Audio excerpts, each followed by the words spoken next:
每一個生命，無論長短，都係上主嘅禮物。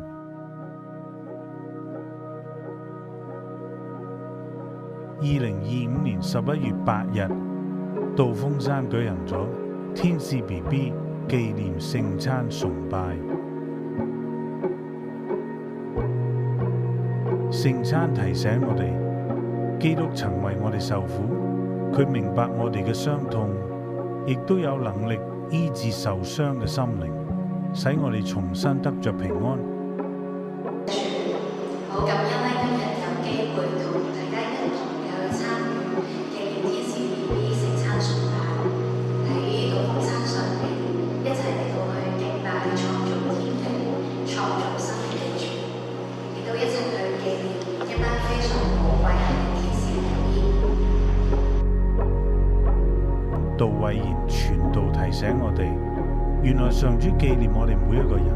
佢早早已經將生命賜俾我哋，為我哋嘅人生預備咗一個美好嘅計劃。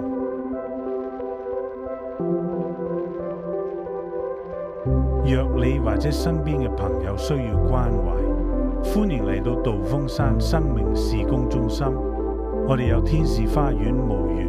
係一個為未足24週流產嘅胎兒而設嘅墓園，亦都有道風山墓園。生命事工中心